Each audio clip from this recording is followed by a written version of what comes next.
Bismillahirrahmanirrahim. Assalamualaikum warahmatullahi wabarakatuh. Pada kali ini, kumpulan kami akan membentangkan satu video iaitu yang bertajuk Cerai Isteri Ketika Hamil, iaitu merupakan salah satu isu yang ada pada tajuk Fiqh Menakahat HIS 3023. Tajuk ini dipilih untuk memenuhi pentafsiran akhir bagi subjek ini.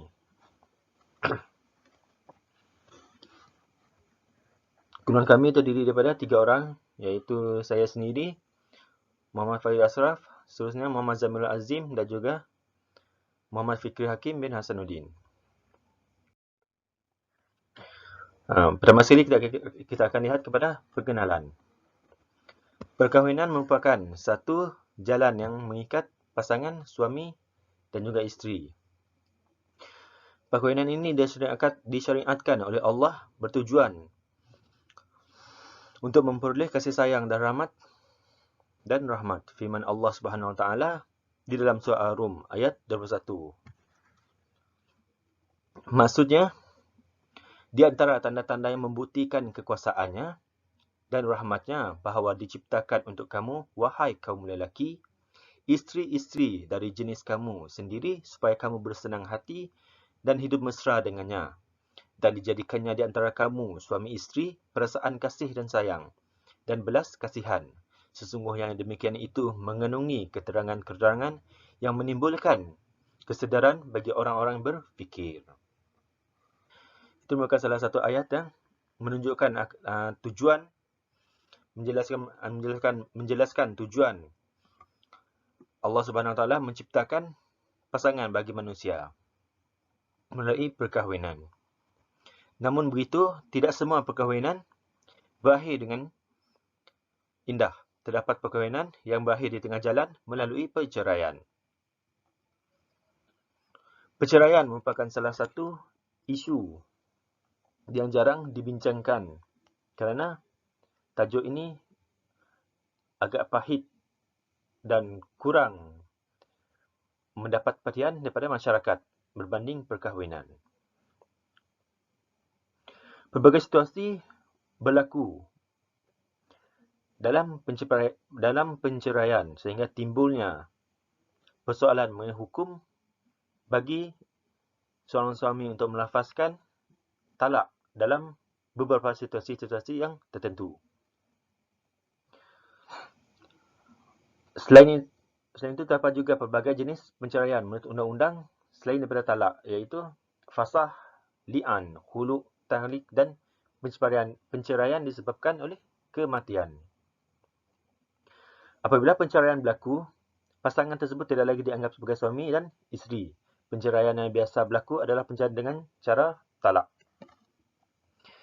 Oleh itu, dalam video ini akan menjelaskan secara ringkas tentang penceraian dan lebih memberi fokus tentang penceraian secara talak dan juga penceraian dan melafazkan talak ketika isteri sedang hamil.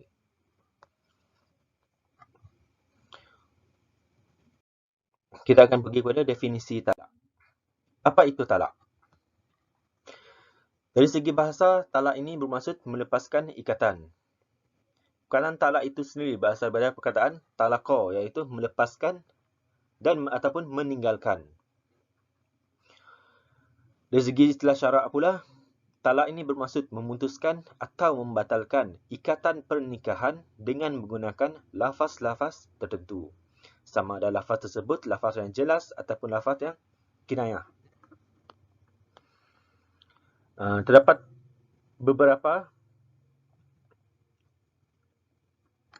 juga beberapa istilah talak yang lain yang didefinisikan oleh ilmuwan Islam. Salah satunya adalah Said Salim. Said Salim mendefinisikan talak ini sebagai melepaskan ikatan pernikahan atau memutuskan hubungan perkahwinan dengan lafaz tertentu. Manakala Abu Zakaria Al-Ansari pula mendefinisikan talak ini dengan melepaskan tali akad nikah dengan kalimat talak dan yang semacamnya. Oleh itu, antara contoh-contoh lafaz yang digunakan dalam penceraian ialah aku ceraikan kamu dengan talak, ataupun aku lepaskan kamu. Berikut merupakan lafaz-lafaz yang sering digunakan oleh suami dalam melafazkan talak. Okay, seterusnya, kita akan melihat kepada dalil talak. Setiap hukum Islam akan ada dalil yang menunjukkan yang akan dijadikan panduan oleh umat Islam dalam menentukan sesuatu hukum. Terdapat pelbagai sumber dalil Al-Quran dan hadis Nabi yang menceritakan tentang penceraian. Antaranya Allah Subhanahu Wa Taala telah menerangkan dengan jelas berkaitan perceraian melalui firman-Nya dalam surah Al-Baqarah ayat 229. Maksudnya, talak yang boleh dirujuk kembali itu hanya ada 2 kali. Sesudah itu bolehlah ia rujuk dan memegang terus isterinya itu dengan cara yang sepatutnya atau melepaskannya, iaitu menceraikannya dengan cara yang baik. Jadi menurut Imam Ibnu Katsir, masyarakat Arab Jahiliyah pada zaman dahulu tiada satu sistem yang teratur untuk penceraian. Mereka boleh menceraikan isteri mereka suka hati dan rujuk semula walau berapa kali sekalipun, malahan hingga ratusan kali sekalipun. Maka bila mana agama Islam itu datang, kemudian untuk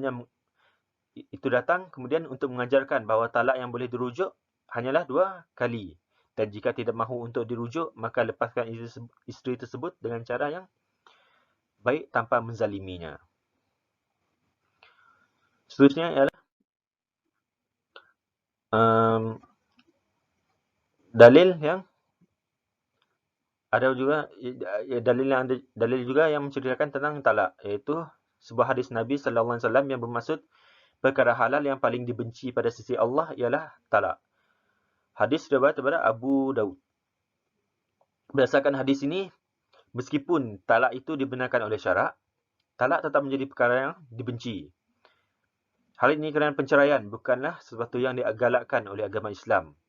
Apabila sudah tiada lagi cara atau jalan untuk berdamai di antara suami dan isteri, maka perceraian menjadi pilihan yang terakhir.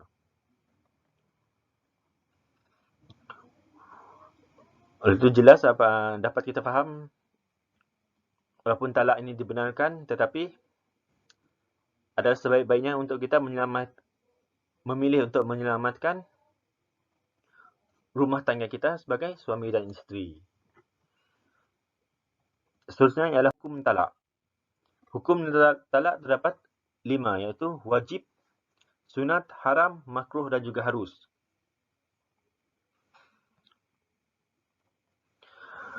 Bagi hukum talak wajib, bagi hukum talak apabila perkahwinan tersebut tidak lagi dapat diselamatkan. Lebih-lebih jika perkahwinan yang berkekalan diyakini akan mendatangkan kemudaratan terhadap keluarga sama ada suami, isteri atau anak-anak. Jika meneruskan perkahwinan itu akan mendatangkan kemudaratan, maka wajib bagi suami isteri bercerai dan suami melafazkan talak. Dan hukum talaknya juga boleh berubah kepada sunat.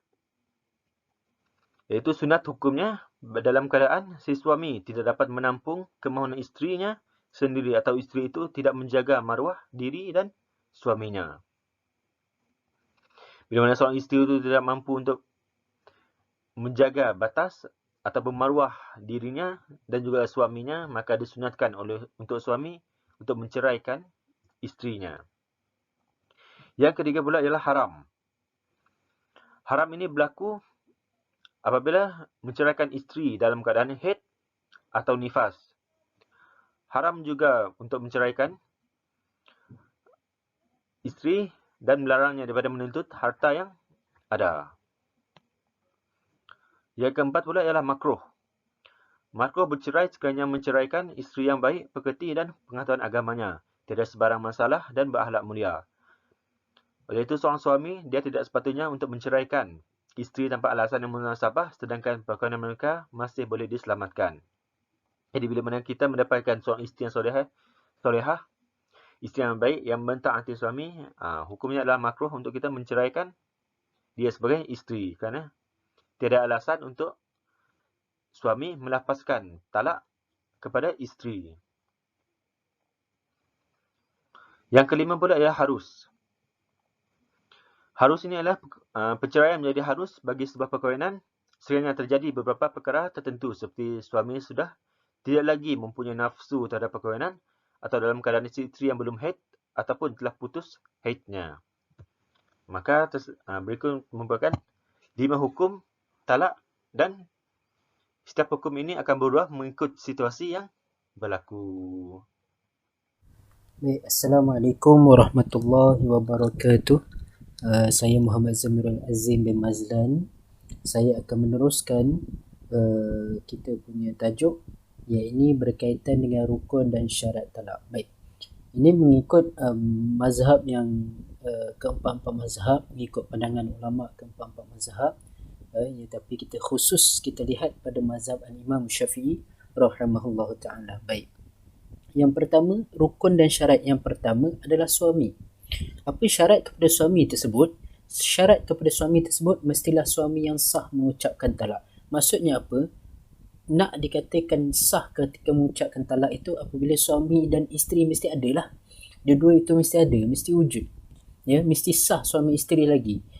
Bukannya si suami ini mengucapkan lafaz talak kepada isteri orang, maka itu tidak dikira sah kepada kedua-duanya. Baik, yang kedua, baligh, berakal dan menjatuhkan talak atas kemahuannya. Baligh, seorang suami itu mestilah baligh. Baligh bermaksud yang telah mukallaf. Sebab orang yang mukallaf ini selalunya, dan memang dia pun memang dah baligh lah kiranya, kan? Yang kedua, berakal.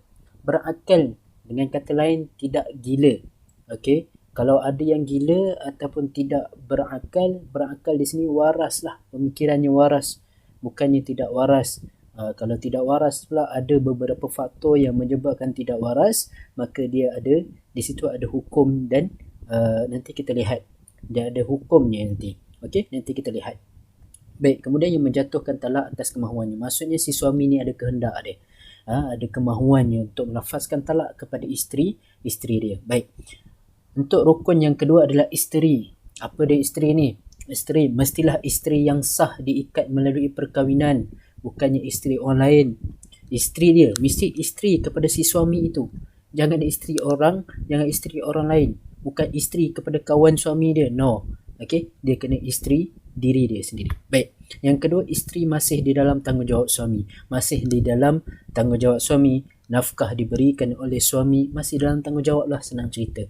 Okey, yang seterusnya, lafaz talak. Baik, lafaz yang berupa ucapan, tulisan, isyarat ataupun suruhan orang lain, iaitu ataupun lafaz sorah ataupun kinayah.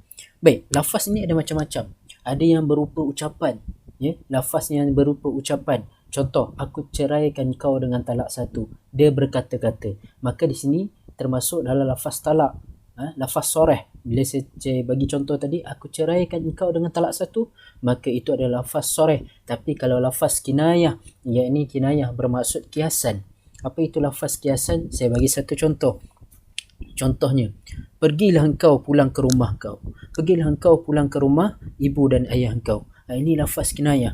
Lafaz kinayah ini berkata Al-Imam Syafi'i rahimahullah ta'ala, apabila disertakan dengan niat, maka jatuhlah lafaznya talak. Tapi kalau hanya suruh saja, tak ada niat, tidak dijatuh talak. Baik, yang keempat, rukun yang keempat, al-qasdu. Al-qasdu ni bermaksud kesengajaan ataupun kehendak ataupun dengan niat. Okey, al-qasdun. Qasdun, qasada. Okey, sah talak apabila berkehendak atau sengaja. Bila seseorang suami melafazkan talak, dia ada niat. Dia ada niat dia. Dia memang nak cerai pun. Dia cakap, kau ni tak cantik, aku dah tak suka kau. Dengan niat melafazkan talak, dengan niat menjatuhkan talak, maka jatuh hukum dia. Baik, yang kedua, tidak sah talak apabila bergurau dan terpaksa atau dipaksa. Mengikut Imam Syafi'i rahimahullah ta'ala, kalau seseorang itu sedang, suami isteri itu mungkinlah berbicara macam-macam, kemudian terlanjur bicara tanpa niat, maka tidak jatuh talak. Yang kedua, mereka bergurau, gurau, tiba-tiba terlafaz talak. Bila terlafaz talak, tak ada niat, maka tidak jatuh talak itu. Kalau dia lafaz, kemudian dia lafaz disebabkan dia terpaksa. Ada orang yang memaksa, ataupun ahli keluarga dia memaksa, kawan dia dipaksa, ataupun dan sebagainya, maka itu dikira tidak sah talaknya. Jatuh talak walaupun mabuk. Seorang yang mabuk tetap jatuh talak. Sebab apa? Ini mengikut pendapat Imam Syafi'i rahimahullah ta'ala, mabuk tetap jatuh talak. Kerana mabuk itu adalah pilihan suami itu. Seorang yang mabuk, dia mengikut pilihan dia. Dia dah tahu dah perkara itu haram, tapi dia mengikut juga. Dia tetap buat juga.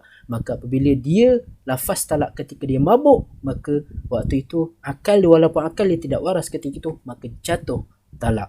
Okey? Baik. Seterusnya jenis-jenis talak.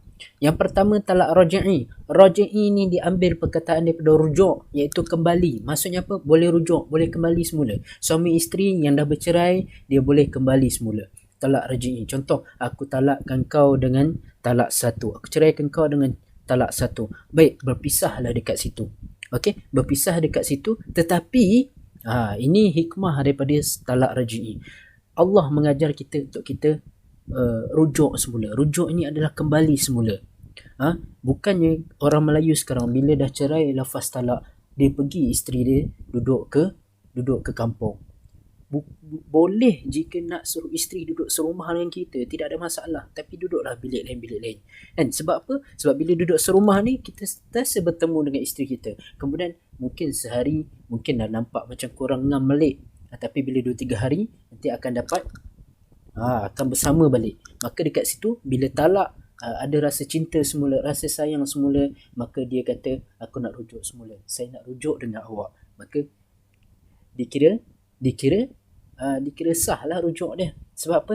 Rujuk ni kena dalam tempoh iddah.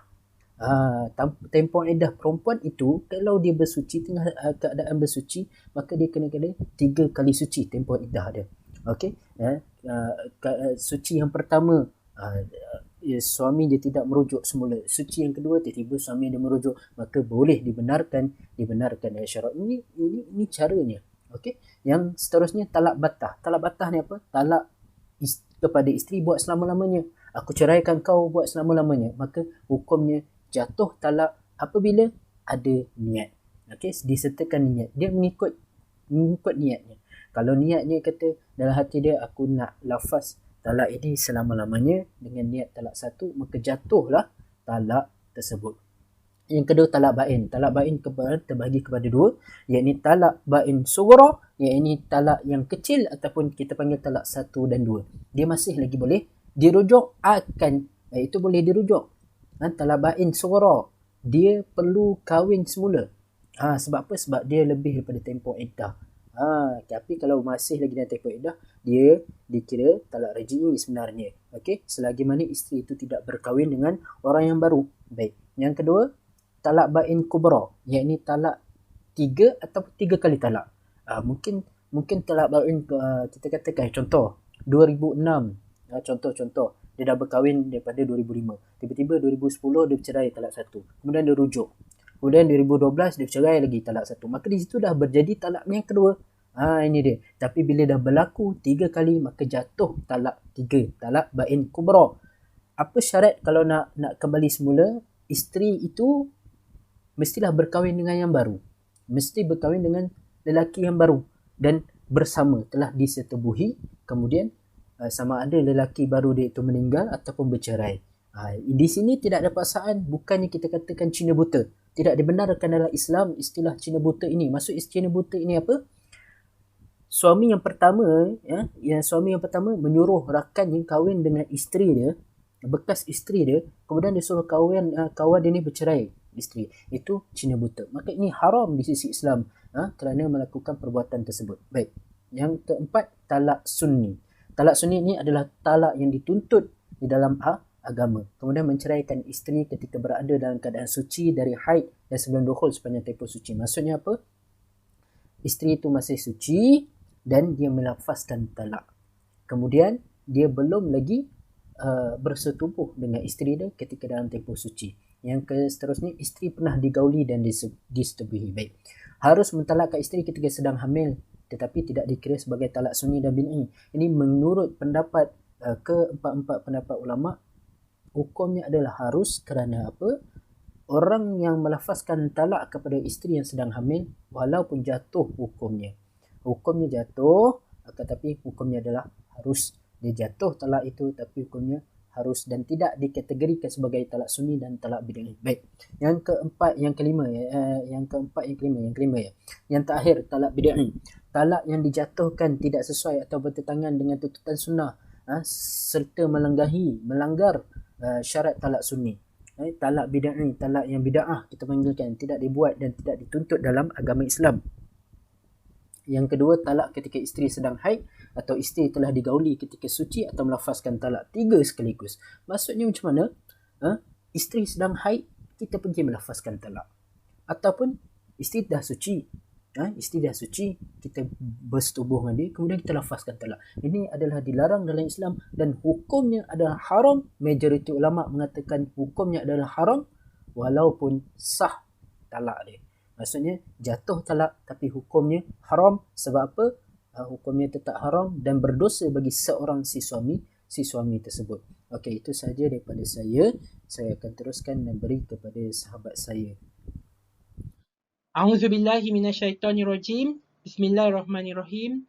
Alhamdulillahirabbil alamin. Wassalatu wassalamu ala asyrafil anbiya'i wal mursalin wa ala alihi wa sahbihi ajma'in. Amma ba'du. Assalamualaikum warahmatullahi wabarakatuh. Saya Muhammad Fikri Hakim bin Hasanuddin akan mengupaskan mengenai isu semasa dan pandangan ulama mengenai penceraian semasa hamil. Jom kita saksikan. Okey. Isu-isu yang berkaitan ataupun persoalan-persoalan yang ditimbulkan berkenaan dengan penceraian semasa hamil ini adalah, adakah penceraian boleh dilakukan sekiranya isteri sedang hamil? Adakah kita boleh menceraikan ataupun seorang suami boleh menceraikan isterinya ketika isterinya sedang sarat mengandung? Yang kedua, adakah haram untuk menceraikan isteri yang sedang hamil? Jadi, kita lihat bagaimana isu-isu sebegini boleh timbul. Okey. Seterusnya, untuk pengetahuan, dalam 2 atau 3 tahun lepas telah viral ataupun tular mengenai satu isu di mana seorang pendakwa selebriti telah menceraikan isterinya yang sedang sarat mengandung pada ketika tempoh perceraian itu dilafazkan. Dan berita tersebut telah menjadi viral ataupun tular di laman media sosial, di Facebook, di Instagram, di Twitter dan di beberapa laman web artikel yang lain, dan ianya telah menimbulkan pelbagai persepsi dan tomahan daripada masyarakat serta persoalan mengenai adakah boleh menceraikan seorang isteri ketika isteri sedang hamil? Bolehkah ceraikan isteri masa pregnant? Bukankah haram seseorang untuk menceraikan isterinya yang sedang hamil? Ataupun adakah jatuh talak tersebut sekiranya seseorang itu menceraikan isterinya ketika isterinya tengah hamil? Jadi pelbagai isu ini telah menjadi satu perbahasan dan sering diperbincangkan dalam kalangan masyarakat dan khususnya oleh para agamawan berkenaan isu daripada rentetan peristiwa ini. Jadi, untuk mengetahui lebih lanjut mengenai hal ini, jom kita lihat pandangan ulama mengenai penceraian semasa hamil. Okey. Jumhur ulama berpendapat bahawa harus menjatuhkan talak kepada isteri sewaktu isteri sedang hamil. Hal ini dapat disandarkan dengan dalil daripada hadis Nabi Muhammad SAW yang bersabda, "An Ibni Umar annahu talaqa amra'atuhu wa hiya haid, fadzakara dzalika Umar lin-nabiy sallallahu alaihi wasallam, faqala murhu falyuraji'ha thumma liyutalliqaha tahiran aw hamila." Maksudnya, dari Ibnu Umar radhiyallahu anhu menceritakan bahawa dia pernah menceraikan isterinya dalam keadaan haid. Kemudian Umar bin Khattab radhiyallahu anhu menceritakan kejadian tersebut kepada Nabi. Lantas baginda pun berkata kepada Umar bin Khattab radhiyallahu anhu, perintahkanlah kepada dia Ibnu Umar radhiyallahu anhu supaya dia kembali kepada isterinya. Kemudian talaklah dia dalam keadaan suci atau hamil. Hadis riwayat daripada Muslim. Okey. Berdasarkan hadis ini, diceritakan bahawa sahabat Rasulullah SAW iaitu Ibnu Umar telah menceraikan isterinya ketika isterinya berada dalam hamil, dan berita penceraian isteri Ibnu Umar ini telah sampai kepada pengetahuan Saidina Umar bin Khattab. Lalu Saidina Umar bin Khattab menceritakan kejadian tersebut kepada baginda Rasulullah SAW. Lalu baginda pun menyuruh Umar untuk memberitahu kepada ataupun mengarahkan Ibnu Umar tadi supaya dia kembali kepada isterinya, atau dalam keadaan lain supaya dia merujuk kembali kepada isterinya. Kemudian talaklah dia dalam keadaan suci atau hamil. Makanya apabila isterinya telah berada dalam keadaan suci, maka barulah lafaz talak itu boleh dijatuhkan, ataupun isteri itu ketika hamil. Okey, hadis di atas menerangkan bahawa haram menjatuhkan talak ketika isteri berada dalam keadaan haid, dan harus untuk menjatuhkan talak semasa isteri berada di dalam keadaan suci atau hamil. Okey, pendapat ini juga telah disokong oleh beberapa ulama, antaranya ialah Imam Nawawi. Imam Nawawi ketika beliau mensyarahkan ataupun menjelaskan hadis ini, beliau menjelaskan bahawa hadis ini menjadi dalil keharusan bagi melafazkan cerai atau keharusan talak suatu isteri hamil yang jelas kehamilannya. Okey, apa yang dimaksudkan oleh Imam Nawawi ini, maka hukumnya adalah harus untuk menceraikan seseorang isteri itu ketika isteri itu hamil, di mana keadaan isteri itu nampak ataupun jelaslah kehamilannya, ataupun orang kita kata sekarang kita panggil baby bump lah, nampak baby bump, nampaklah dia pregnant. Maka hadis tu bolehlah menjadi harus untuk menceraikan isterinya. Okey? Dan mazhab Syafi'i juga turut berpendapat di dalam perkara ini. Maksudnya ulama-ulama yang berpegang pada mazhab Syafi'i juga berpendapat bahawa boleh mengharuskan lafazkan cerai suatu isteri hamil yang jelas kehamilannya. Okay, menurut ulama, Ibnul Munzir berkata, pandangan ini juga dipegang oleh majoriti ulama seperti Ibnu Sirin, Rabi'ah, Hamad bin Abi Sulaiman, Abu Sur, Abu Ubaid, Saus dan Al-Hasan. Dikatakan sebab majoriti ulama berpendapatlah bahawa hukumnya adalah harus untuk melafazkan cerai semasa isteri hamil. Namun yang demikian, sebahagian ulama mazhab Maliki ataupun ulama yang berpegang pada mazhab Imam Malik mengharamkan untuk melafazkan talak semasa isteri hamil. Jadi mereka ni yang sebahagian daripada ulama Maliki ni, mereka berpendapat maka adalah haram untuk menceraikan isteri semasa isteri hamil. Manakala ulama iaitu Hasan Al-Bakri mengatakan bahawa hukumnya adalah makruh untuk menjatuhkan talak ataupun menceraikan semasa isteri hamil. Okey? Dan untuk pengetahuan, talak semasa isteri sedang hamil ini tidak termasuk di dalam kategori talak bid'ah. Okey, saya terangkan sedikit mengenai talak bid'ah. Talak bid'ah adalah talak yang dilafazkan oleh suami di mana ianya bertentangan dengan sunnah. Dalam kata lain, talak bid'ah ini adalah talak yang dilafazkan oleh suami terhadap isterinya ketika isterinya itu sedang berada di dalam keadaan haid atau tidak suci. Jadi hukum menjatuhkan talak ketika isteri dalam keadaan haid adalah haram. Sebab itulah ianya dinamakan talak bid'ah, kerana talak ini bertentangan dengan amalan sunnah. Okey, balik kepada talak semasa isteri sedang hamil tadi, maka hukumnya adalah harus untuk menjatuhkan talak. Okey? Hukumnya adalah harus kerana tempoh iddahnya adalah tertakluk kepada kelahiran kandungan. Okey, dan perkara ini disokong lagi dengan pendapat yang paling rajih ataupun pendapat yang paling kuat daripada ulama adalah mengharuskan penalakan wanita semasa hamil. Makanya pendapat ulama yang menyatakan harus untuk menceraikan wanita semasa hamil adalah dikuatkan lagi. Kerana tempoh iddah bagi wanita hamil yang diceraikan adalah sehingga dia melahirkan kandungannya. Okey, pendapat ini disokong lagi dengan dalil daripada Allah Azza wa Jalla di dalam surah At-Talaq ayat keempat. A'udzubillahi minasyaitonirrajim. Wa ulatul amhali ajaluhunna ayyata'na hamalhunna. Maksudnya, wanita-wanita yang hamil, waktu iddah mereka adalah sehingga mereka melahirkan kandungan. Dari situ Allah dah cakap dah dalam ayat Quran bahawa wanita-wanita yang hamil, tempoh iddah mereka adalah mereka boleh melahirkan kandungan. Jadi, apa yang boleh kita nampak dekat situ? Maksudnya, boleh menceraikan wanita-wanita yang sedang hamil waktu ketika itu. Sebab wanita-wanita hamil ini mereka ada tempoh iddah dan tempoh iddah bagi mereka adalah wanita hamil yang diceraikan sehingga dia melahirkan kandungannya. Justeru untuk pengetahuan, wanita-wanita yang hamil yang telah diceraikan ini, mereka juga berhak mendapat keperluan daripada suami seperti makanan, minuman, pakaian dan tempat tinggal walaupun mereka telah diceraikan. Hal ini kerana talak mereka adalah tidak termasuk di dalam talak yang haram. Okey? Jadi itulah yang disampaikan oleh ayat Al-Quran di situ. Okey?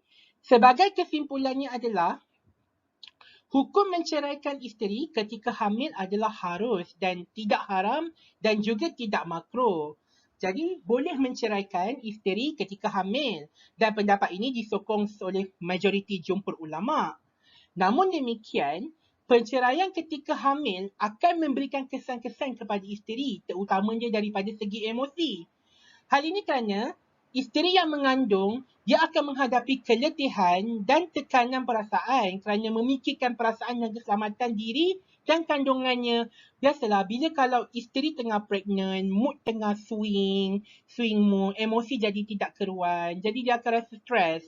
Dan penceraian hanya akan menambahkan lagi tekanan dan penderitaan yang ditanggung oleh isteri, sekaligus dapat menjejaskan kesihatan dirinya dan kandungannya. Kiranya macam kita isteri dah lah tengah sakit, syarat mengandung, tak larat jalan. Lepas tu diceraikan lagi. Dia secara tidak langsung dia memberikan impak negatif, kesan-kesan negatif yang boleh menambahkan lagi penderitaan yang ditanggungnya dan boleh membahayakan kesihatan dirinya serta boleh mendatangkan kemudaratan kepada kandungannya. Seorang suami yang baik, dia pasti akan mengambil kira aspek kesihatan dan keselamatan isteri serta kandungannya sebelum melafazkan cerai.